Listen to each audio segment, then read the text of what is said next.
Alright, Austin, sorry about that. My sound stopped. So the next part of our video analysis work is we do it at land foot, which means just when that front foot lands. And there's a lot of things that we need to analyze in regards to that. So I just draw a little circle around your foot. And one of the biggest things I found when you go to do land foot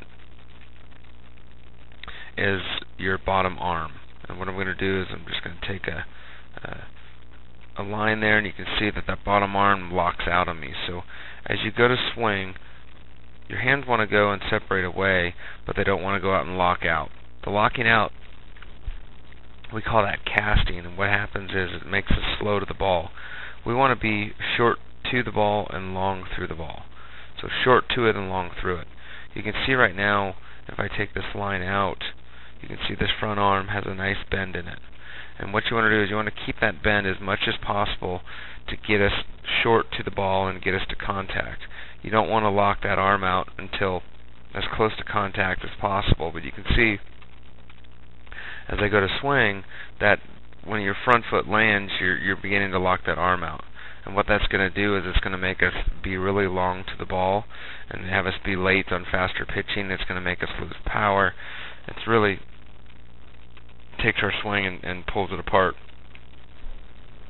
And that's very important in regards to hitting, to make sure that you really stay short. So a good drill for this is to take your upper hand off the bat and get with a really small bat to work with, like a t-ball bat or that type of thing, to work on some one-handed drills, and just kind of rest your shoulder, rest your bat on your shoulder, and do some wiffle balls or some side toss, and just really focus on this bottom arm, not locking out too early, and just going straight to the ball.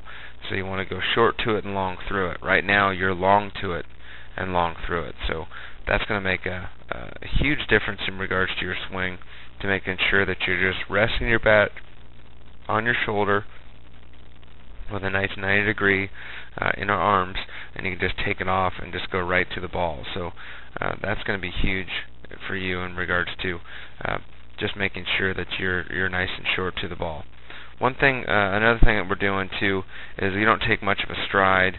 You do get your hands loaded, and you can have a very small load, but you might want to consider just doing a little bit with your weight, because we're not really transferring too much weight back and really getting some more power out of your swing here.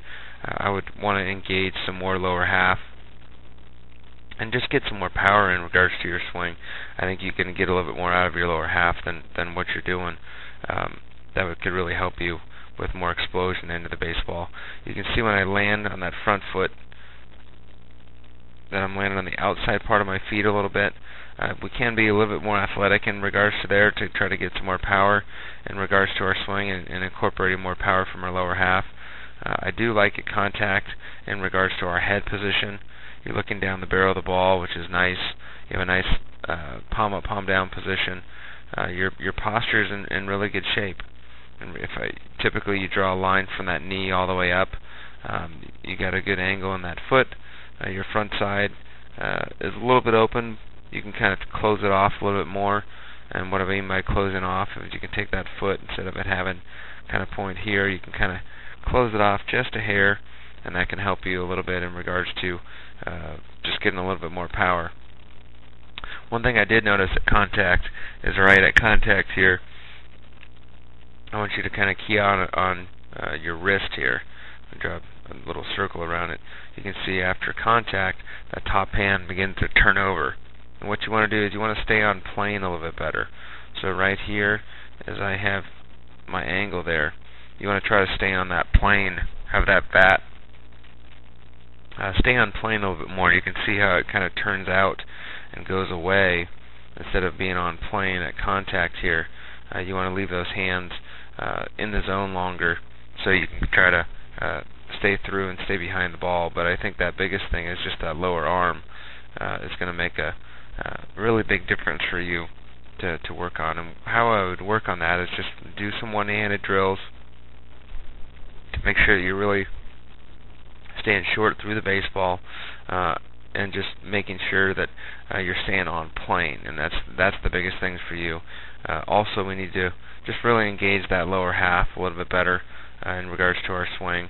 to make sure that you got every pound you have into the baseball. Looking at another swing here, going into your next swing. So you get yourself loaded. You have that little bit of a wrap, which is fine.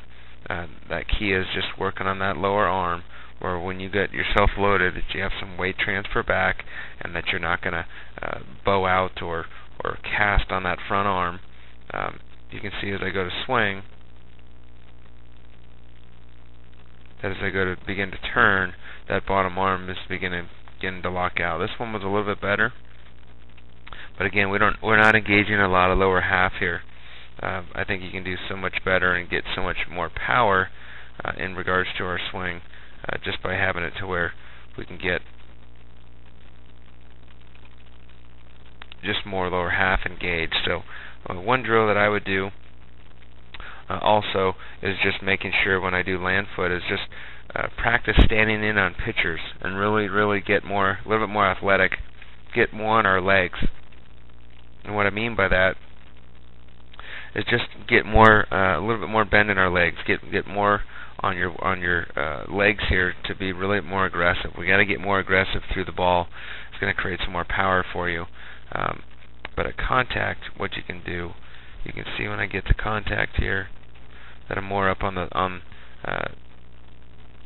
toe of my foot. And how we do analysis on this one, you can see on your back leg that your back leg was a little bit firm, so we don't have as much angle in our feet right here. At this point of our swing, I'd probably want my back foot to be back more in this area, and I'd want a little bit more arc in my leg here, so I'd want my knee to be about there, and I want my upper body to be here. You can see if I draw a straight line down, you're more in the middle part of my body, whereas you want to be more on your back leg, so your head's about 6 inches forward too much. So you need to stay back there a little bit, and that's going to hit against a closed, firm front side. You can see that front foot's a little bit open. Close that off, so your toe, instead of kind of this angle, make sure that toe's back in here, and that's going to help you really stay back and engage that lower half more. You can also tell on your swing that we didn't stay through it enough. We want to stay on plane a little bit more. Make sure at contact that we're not rolling those wrists over too early. You can see right at contact, you can see that top hand beginning to turn over. Try to stay on plane a little bit more. I used to always think about two balls that are coming in, the one that I'm actually hitting and then one in front of it, to really focus on being through both baseballs when I hit. And I used to take a 2T drill to put one T in front of the other, and you can really work on this. If you put a T here and a T here, you can really work on staying through the baseball. So watch this video over and over again. We look forward to having you back at camp, and I think you have some good potential as you get older, and keep up the good work.